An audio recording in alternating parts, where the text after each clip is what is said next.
It's gardening season. It's so exciting.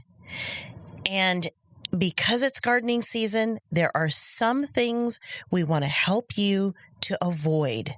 So this week's episode of the 2 Acre Homestead podcast is all about gardening mistakes to avoid so that you can have a better gardening season.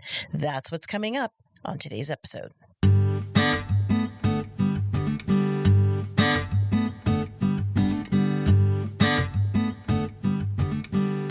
Welcome to the 2 Acre Homestead podcast.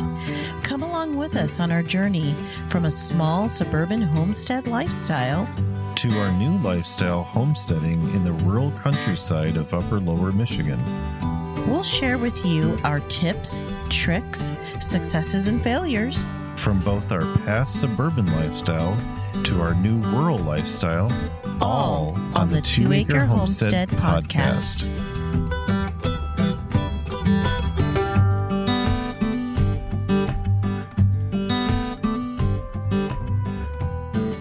Welcome to the 2 Acre Homestead podcast. I'm your host, Lisa. On today's episode, like I said, we are talking about gardening mistakes to avoid, and I'm super excited to be presenting this to you guys today. I am riding solo as Kevin, aka Mr. Homestead, or Mr. 2 Acre Homestead, is off doing some homesteading projects. If you want to keep up to date on some of the projects that are going on around here and you want to see a visual of that, head on over to our YouTube channel, Sage Oak Homestead, and you'll find us again on YouTube under Sage Oak Homestead, and you'll visually see what's going on. So, normally we start off our podcast with just a little bit of a catching up what's been going on in our neck of the woods. So I'm just going to give you guys kind of an overall homestead, what's going on. As most of you know, we just moved here back in October here to the state of Michigan. And so our homestead is brand new. So we are basically building everything from the ground up. When we bought this property, there was no infrastructure. So we are putting in gardens, and we are building, we just built actually a chicken coop, I guess we're going to call it a chicken house is what we're calling it. But because it's pretty big, and that's why we're calling it a chicken house. But more on that a little bit later, but we're building that, and then we're building a nice, very large run for them. And then hopefully we'll also be getting our meat birds sometime soon, and we'll be working on that as well. So there is a lot going on our homestead right now, a lot of back breaking, a lot of sore muscles, even some physical therapy being thrown in there, but a lot going on our homestead. So enough about us. Let's talk about the garden mistakes to avoid. It is the month of April. This is the exciting time because we are in spring, my friend. And there are things that you need to avoid when starting either as a new gardener, or maybe these are just refresher points for you as an experienced gardener. Let's get into all 8 points and stick around for the last point, number 8, because that one's going to really surprise you. But without further ado, point number 1. Garden mistake number 1 to avoid is starting off too big. It's better in the world of gardening to start off small. And the reason why, and this is more for the brand new gardener, somebody who's never gardened before. Because garden overwhelm is a real thing. Trust me. By the time August and September roll around, you just don't want to look at another tomato. You're just tired of processing tomatoes and cucumbers, and don't even get me started on zucchini. It is just, you are just exhausted if you're not used to it. But if you start off small, you'll start to learn how to handle different things like your soil health and what to do with the things that you harvest. I know in your mind, you're probably thinking, I know exactly what I'm going to do with, 50 tomato plants. I know exactly what I'm going to do with all of those. Yeah, you may think that you know what you're going to do with all of them, but at the end of the season, it gets exhausting. So take it slow when it comes to gardening. Just take it slow when it comes to gardening. Point number 2. No, I did that for editing purposes. Sorry. Stop. 3, 2. Point number 2. What grows well in your area, aka hardiness zones? Okay, let's have a serious chit chat about hardiness zones. So many people, I've seen experienced gardeners and I've seen brand new gardeners get so hung up on what zone a person is in. Let me tell you my personal experience, and that is I have been in gardening zone 9A. Actually, no, take that back. I have been in gardening zone 8A, 9A, 9B, 10B, and now 6A. None of those numbers means anything. You go on YouTube and you'll see people who will say, oh, I'm in gardening zone 10A or I'm in gardening zone 6B. It really doesn't mean anything. And let me explain to you why I say that. The gardening hardiness zone is all about your first and last frost date. That is the most important date as a gardener you should know.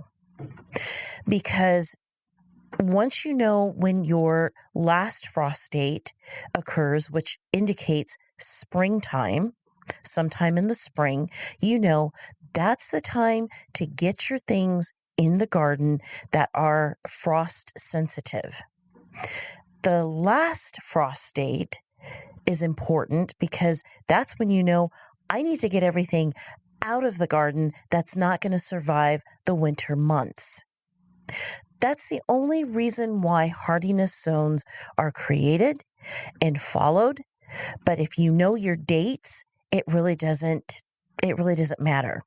I say it this way because I know people from personal experience who have been on one side of the country in gardening zone 9A, who maybe they're in San Jose, California, for example, and then a person halfway across the country in, let's say, South Carolina, who's in gardening zone 9A as well.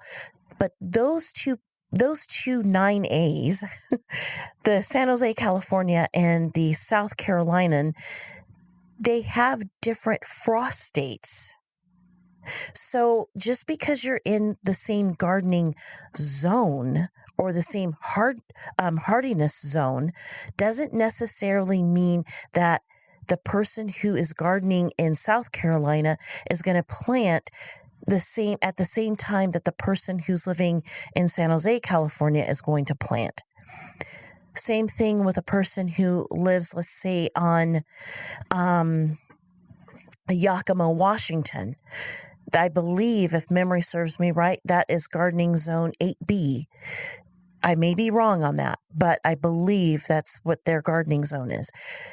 They're not going to plant at the same time that a person in North Carolina is going to plant who lives in gardening zone 8B, because the frost dates are different. It's driven by your frost date.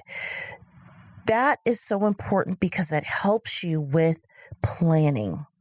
And that's what trips a lot of new gardeners and even us experienced gardeners. That's what messes us up, is not planning according to your first and last frost date. Those dates are pivotal for you to know, because sometimes when you're looking at seed packets, you need to count backwards or forward as far as when to plant, when your seeds will germinate, when to plant them, and when to harvest said seeds. So it's very important to plan accordingly. Point number 3, and this sounds like it's just, point number 3 sounds like the obvious, but this is really for all of you who are experienced gardeners. You know who you are. Point number 3, grow what you eat. I know after a while, you get to a point where you've got it down and you know how to plant your seeds, you know how to start them, you know what you're doing, you've got some experience under your belt, and then all of a sudden you think, okay, I'm going to grow a bunch of, a bunch of chickpeas, let's say. Well, do you eat a lot of chickpeas? Do you eat, or garbanzo beans, some people will call them? Do you eat a lot of that? Probably not. But, you've got one, 25-foot row filled with garbanzo beans that you're probably never going to eat. So it's a waste of time. So just take stock of what you and your family consumes. Those are the things that you need to concentrate on. Those are the things that you need to grow. So grow what you eat. Point number 4, garden placement. So whether you're an experienced gardener and you've moved to a new place, or you want to start a different garden, or you're brand new to gardening, I cannot tell you how important garden placement is. First off, most vegetables and fruits, most of them need 8 hours minimum of sunlight. Now, when you're in places like Arizona, you may want to chop that down to, maybe 5 or 6 hours of sunlight. The rest of the other hours to make up for your 8 hours needs to be dappled light, just because the sun rays are so intense. But if you're not in a dry, arid desert place like Arizona, most plants are going to require 8 hours of full sunlight. That means that your garden needs to be oriented facing the south. Why? Because the sun is going to be at its strongest in the south. If you have a garden that's north facing, that's going to be a very shaded garden. It's not going to have a lot of strong sunlight, and it's not going to be sunny for very long. So you're going to have a harder time growing things in a north facing garden. But a south-facing garden, you're going to have a lot of success. The other thing when it comes to garden placement is being close to a water source. Whatever your water source is that you choose to have, whether that be rain catchment systems or a water hose or a well, however you choose to water your garden, or when you need to hand water your garden, you want that water to be close to you. The last thing you want to be doing is dragging jugs of water to water out your garden. If your garden is that far away from your water source, you're likely not going to water it very often.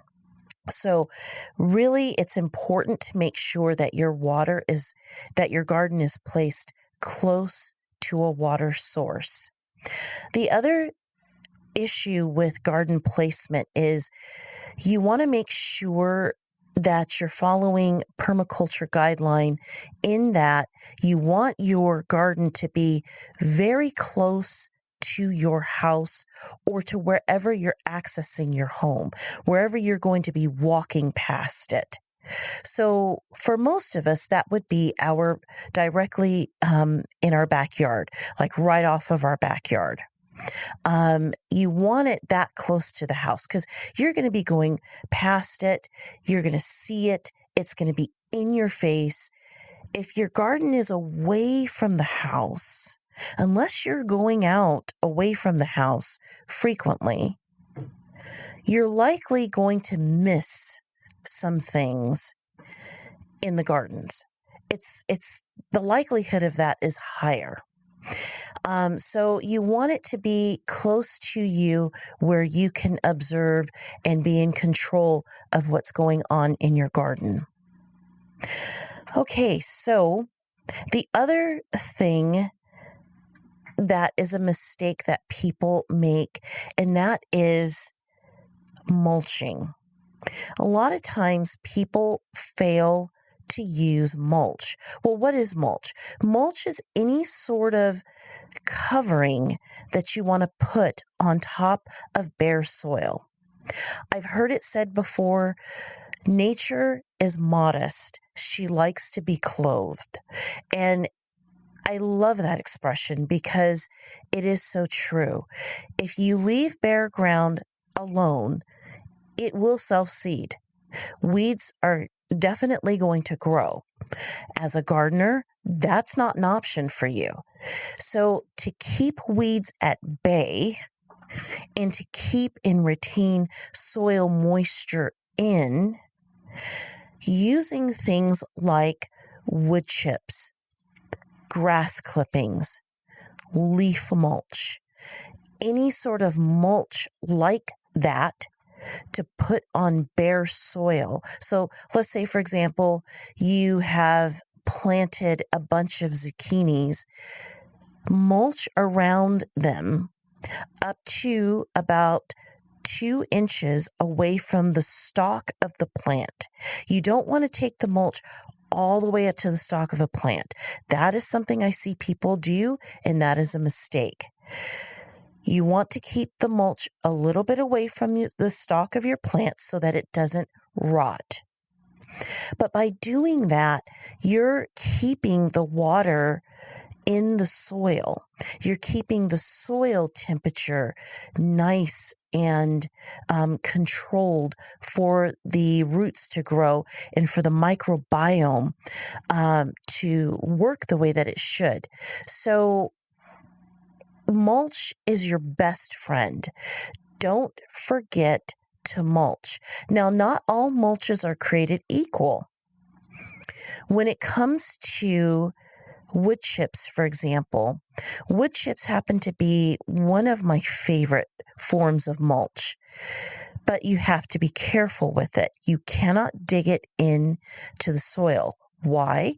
Because it will leach out nitrogen. One of my other, I would say actually my top favorite mulch of all times is grass clippings. Grass clippings are simply awesome.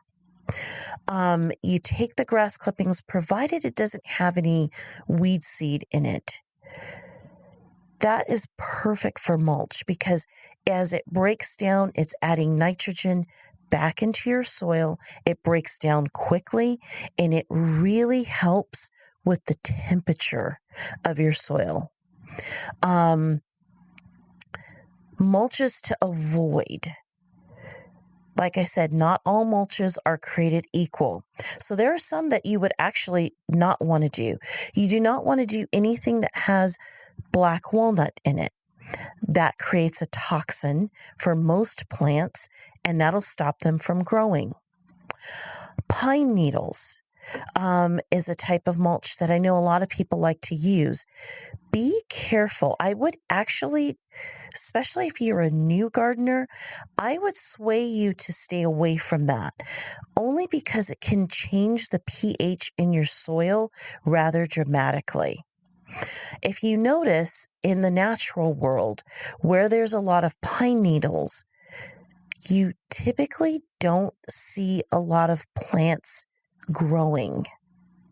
Now, yes, that's probably because of the trees, but it's also because of the acidity level that it creates in the soil. So I would probably steer away from pine needle mulch for most applications in a garden. I would also steer completely clear of any and all mulches that have a color or dye base to them. So, right now in the garden centers, a lot of big box stores, you'll see buy 4 for $10, these bags of mulch. Don't buy them if you're using them for your garden. Because the colorant that they use in those mulches can leach into your garden, and that you just don't want to eat that. That's something that you just don't want to eat. Point number 6, pest management. Pest management is tricky, and actually pest management could be an episode all on its own, but I'm going to keep this short and sweet. Pest management is one that as new gardeners, you need to keep on top of. And as old gardeners, we need to remember that sometimes the old tricks need some refreshments. Meaning we need to try some new things sometimes. Point number 6, pest management. Now, in all honesty, pest management probably needs to be an episode all on its own. I mean, it's a hot mess, okay? But there's a lot to say about pest management. But I'm going to try to keep this short and sweet for the sake of this podcast. First off, I always like to apply permaculture principles when I'm working in my garden. And so the first thing that you want to do as a gardener is, instead of you see a pest and just running out and getting any sort of insecticide to just kill it all and let God sort it out, instead apply the permaculture principle of observing first before interacting. Where there are pests, there are predators. That is in every aspect of nature. Let's use aphids as an example. Aphids are prolific usually on certain plants, but where there are aphids, you're always going to find a week or two afterward, a predator comes and saves the day if you let it happen. That predator are ladybugs. Ladybugs eat aphids. So if you just kill off all the aphids, then the ladybugs, they have nothing to eat. And they're not going to come around and take care of maybe some other pest that may come your way that the ladybugs will take care of. Here's another example. Praying mantises, for example. They are a predator. They eat lots of different bugs. Can you create an environment that is friendly for these predators? The predators that you want, the natural pest control that you want, like small birds, ladybugs, lacewings, lizards even, and praying mantises, and the dreaded spider. I say it that way because I hate spiders, but I do respect them in the natural world because they do have a place. They take care of a lot of the nasty little bugs that none of us wants to deal with. They take care of them. Now, this doesn't ring true for every pest that's going to be in your garden. Case in point, the harlequin beetle or squash bugs. These are pests that are something that every gardener is going to have to get rid of. You're going to have to deal with them on your own. But there are ways to deal with them so that you're not disrupting the whole ecosystem of your garden. So, for example, squash bugs, yes, they are prolific, they are a pain.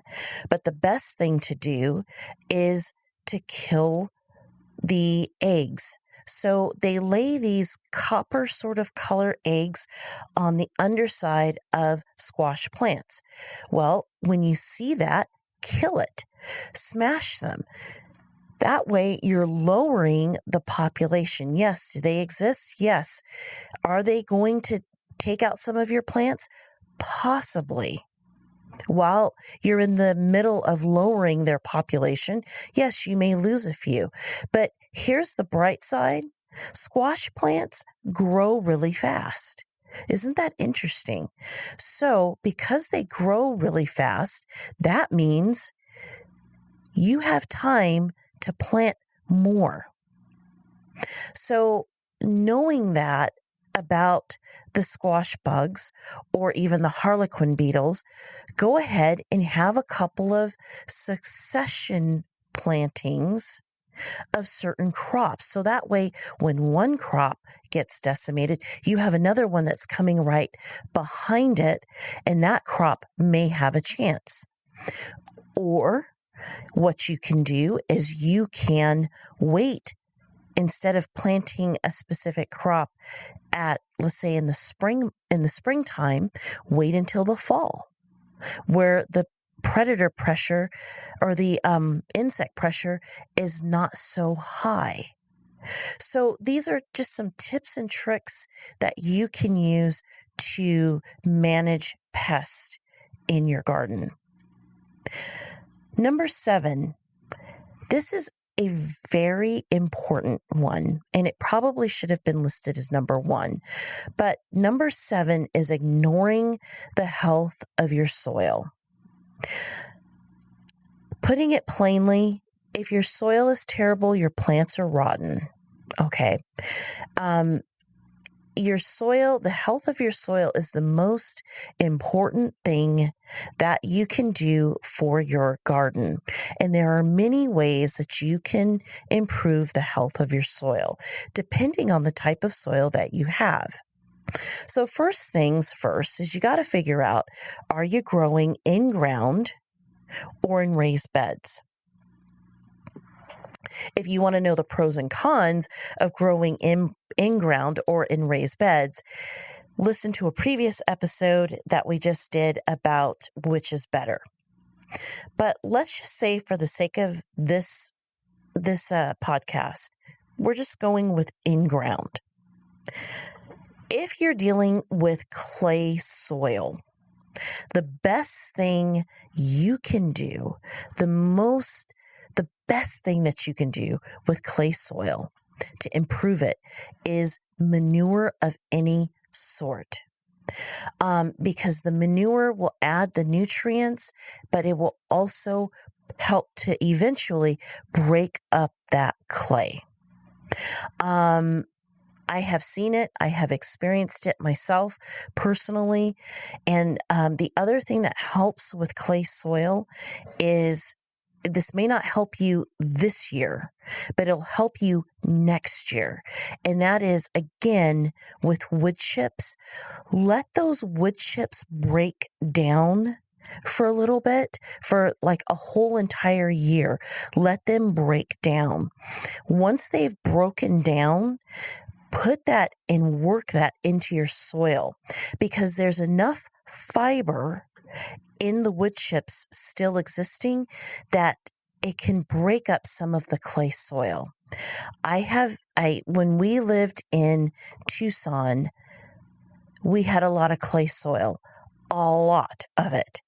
And that worked miracles. Just breaking it up with old rotted down wood chips. That was beautiful. If you have sandy soil, again, manure is something that can help. But again, this is where compost really comes into play.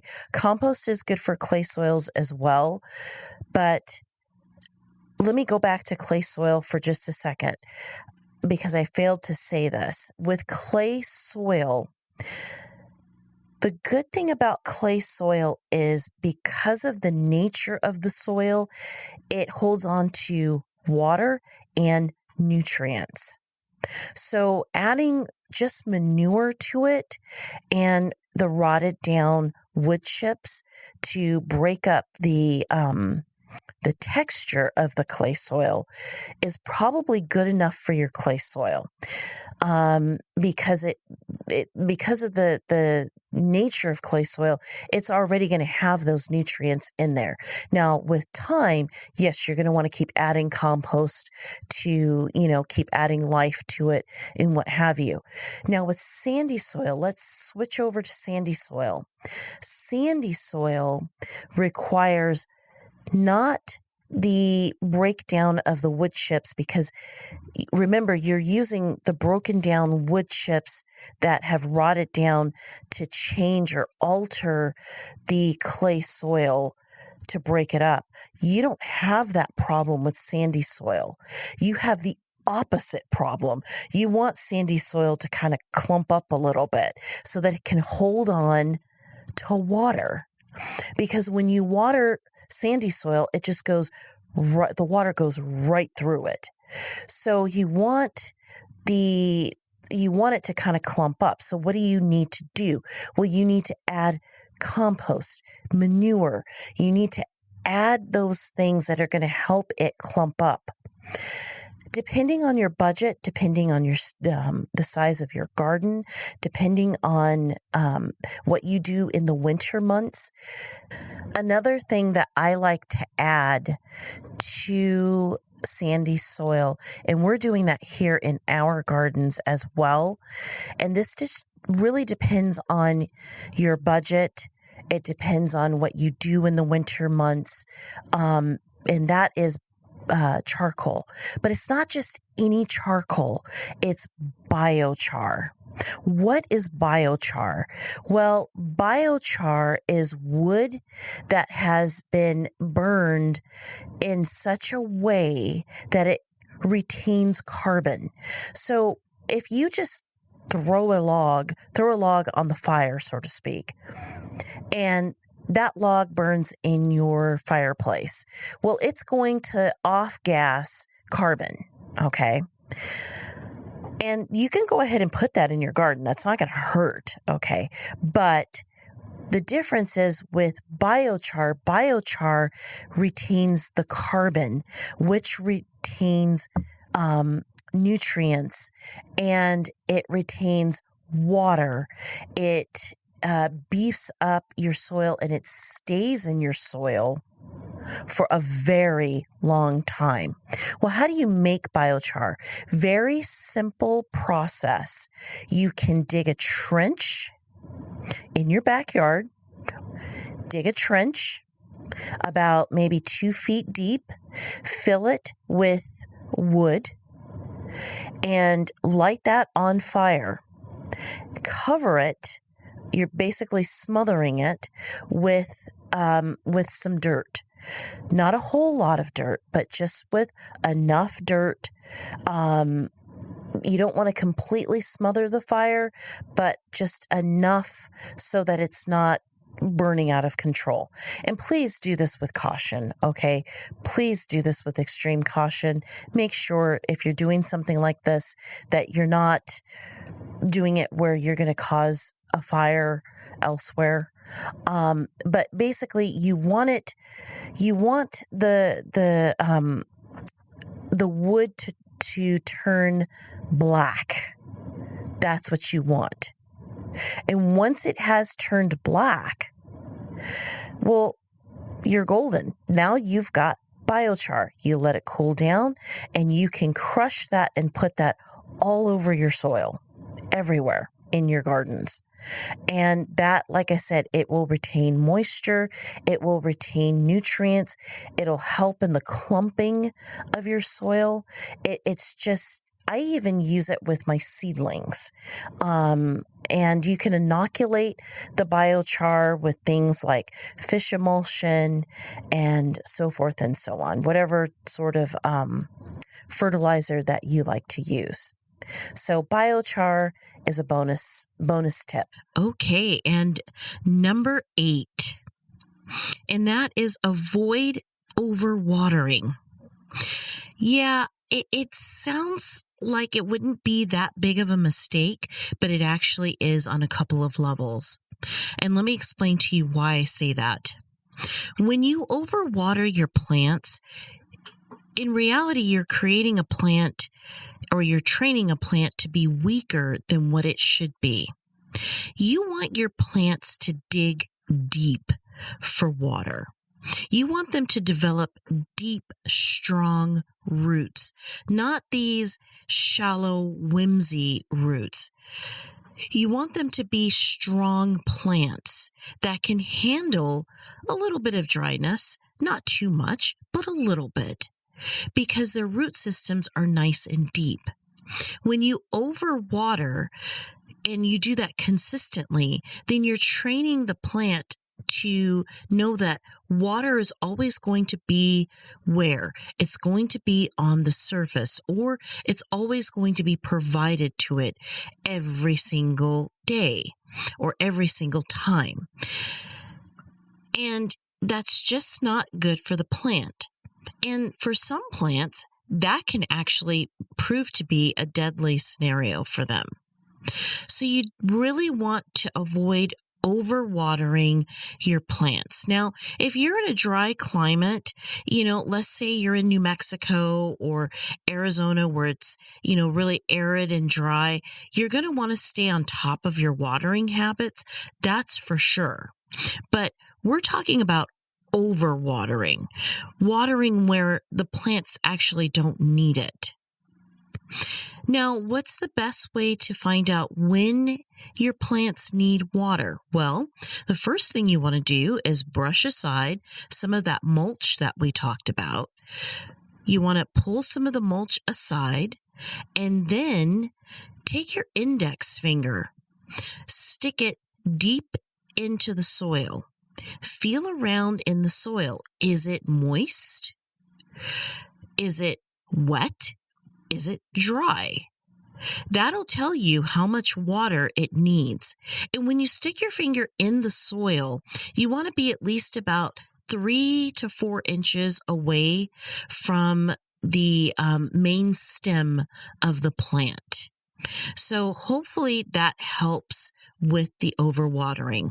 Now, if you've stuck around this long, I have one more bonus tip, we'll say, for things to avoid when you are gardening. And the final tip, mistake to avoid, is not journaling your garden. Surprising as that may be, and I know it's hard for me, but not journaling your mistakes, your successes, your failures, when you planted things, what worked, what didn't, because if you don't journal those things, if you don't jot them down, then you're likely going to forget. Trust me, because there's so much that happens in a gardening season. You are likely to walk away from the gardening season saying, I planted potatoes there and they didn't do that great. I got kind of a good harvest, but not as good as I could have. And maybe earlier in the year, you're like, I shouldn't have planted my potatoes that early. But because you were dealing with a harvest that did actually work out, you forgot that maybe you shouldn't have planted that early. And so the following year, you're not going to remember that small little detail. You're going to do exactly what you did the previous year. But if you write it down, then you're likely to remember the things that you did the previous year. So just kind of a pro tip, just create a small journal. It doesn't have to be anything deep and in depth. It doesn't have to be anything like that. It could be simple as taking a picture or making a small little video for just yourself, or you can even put it on YouTube. But, just a small video and saying, today I planted this and this day I did that. I know for me, that's what works, is I'll take pictures and, just recall based on my pictures what I did when I did. And that seems to work for me, is to do it electronically. But to each his own, whatever works for you, just make sure you keep a good garden journal so you know what to do, when to do, and how to do it for the next year. Well, that is it from me and my family. From all of us here to all of you wherever you are, I hope this spring and gardening season turns out to be awesome for you. Keep in touch. Let us know in the show notes below. Send us a message. Let us know how it's going for you. So from all of us to all of you, wherever you are in the world, happy homesteading and stay safe out there.